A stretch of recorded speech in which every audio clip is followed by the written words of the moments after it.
بسم اللہ الرحمن الرحیم۔ حمد و ثنا اور درود و سلام کے بعد میں اپنے آپ سے اور سب سامعین کو تقوی کی نصیحت کرتا ہوں، جیسا کہ اللہ کا فرمان ہے۔ پیارے دوستو، ویڈیو کو سکپ نہیں کرنا، ویڈیو کو مکمل سنیں۔ اے ایمان والو، اللہ سے ڈرو جیسے اس سے ڈرنے کا حق ہے، اور تمہیں موت آئے تو صرف اور صرف اسلام کی حالت میں، اور ہم رسولوں کی حالت کی ایک ایک خبر آپ سے اس لیے بیان کرتے ہیں کہ اس کے ذریعے آپ کے دل کو مضبوط کر دیں۔ موسیٰ علیہ السلام کا قصہ قرآن کریم کے لمبے قصے میں سے ہے۔ اس کی خاصیت یہ ہے کہ اس کا ہر جگہ سے اسلوب بیان مختلف ہے۔ موسیٰ علیہ السلام کی ولادت ایسی فضا میں ہوئی جہاں ہر جانب رائب چھایا ہوا تھا۔ امت موسی کمزور اور گروہوں میں بیٹھی ہوئی تھی۔ فرعون صرف اپنی سلطنت کو بچانے کے لیے انہیں بری طرح سزائیں دیتا، کبھی ان کی نرینہ اولاد کو ذبح کر دیتا تو کبھی بچیوں کو چھوڑ دیتا، اسی بنا پر اپنی قوم کو ذلیل اور قہر بنا دیتا تاکہ اس کی حکومت قائم دائم رہے۔ یہ جابر حکمرانوں کی صفات ہے کہ ان کے دلوں میں رحم نام کی کوئی چیز نہیں۔ انسانی احساسات عادی ہوتے ہیں، چنانچہ اللہ کا فیصلہ آ گیا، ان کی حکومت زوال پذیر ہو گئی، ان کا انجام برا ہوا۔ تو اللہ تعالیٰ نے فرمایا ہے، ہم نے موسیٰ کی والدہ کی طرف اعلامیہ کیا کہ اس بچے موسیٰ کو دودھ پلاتی رہو، پھر جب تجھے اس کے قتل کا خطرہ ہو تو اسے دریا میں ڈال دینا، اور نہ کچھ خوف رکھنا اور نہ غم کھانا۔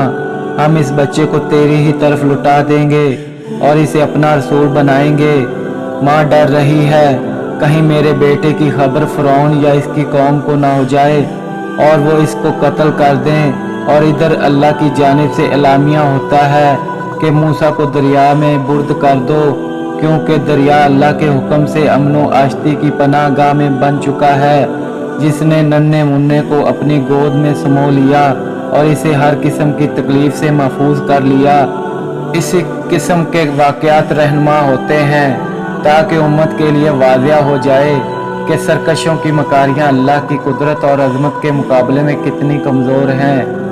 فرعون بنی اسرائیل کے بچوں کو اس لیے قتل کروا رہے ہیں کہ موسیٰ کو زندگی نہ مل سکے، جبکہ دوسری جانب دودھ پیتے ننھے موسیٰ کو پانی کی لہروں نے فرعون محل کے سامنے لا کر کھڑا کیا، اور اللہ کے زوجہ فرعون کے دل میں ننھے موسیٰ کی محبت ڈال دی اور کہنے لگے۔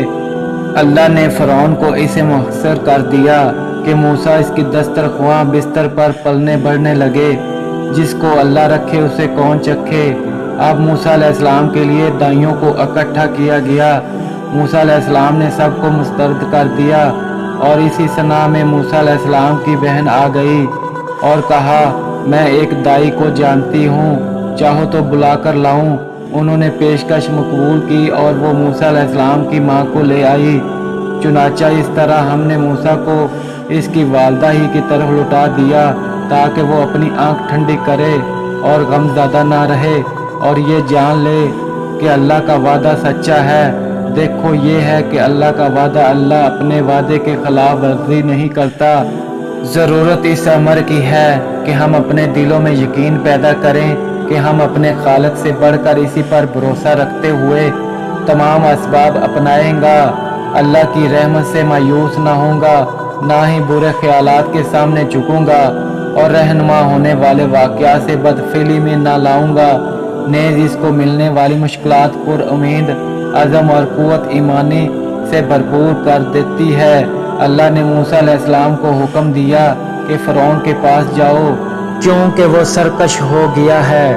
یہ کام بھی بڑا مشکل تھا کیونکہ فرعون نے الوت کا دعویٰ کیا ہوا تھا اور اس کے بارے میں کسی کی سننے کے لیے تیار نہ تھا۔ یہ ظلم اور زیادتی کوئی مسلم بھی نہیں کرے گا، اور نہ کوئی آزاد فکر عقل مند ہی پسند کرے گا۔ اس جنگ کو جاری رکھنا یا بعد میں دوبارہ شروع کرنا تمام مسلمانوں کی توہین ہے۔ فلسطین قوم کی حفاظت اجتماعی ذمہ داری ہے جو کہ تمام مسلمانوں کے کندھوں پر ہے، اور ہم سب ایسے اقدامات کرنے کے پابند ہیں جن سے اس ظلم زیادتی کے بازار میں کوئی ہمیشہ کے لیے بند کیا جائے۔ ان تمام ظلموں اور زیادتیوں کے باوجود غزہ کی تاریخ بلند ہمت واقعات سے بھرپور ہیں۔ یقیناً یہ ظلم جلدی ہی ختم ہونے والا ہے، چاہے اس کی راتیں کتنی ہی لمبی ہو جائیں۔ جیسے فرعون کا ظلم اتنا درجے تک پہنچا تو اللہ نے اس کو سزا بھی دی اور ہمیشہ کے لیے اسے غرق بھی کر دیا، تب جا کر اہل حق کو ان کا حق ملا۔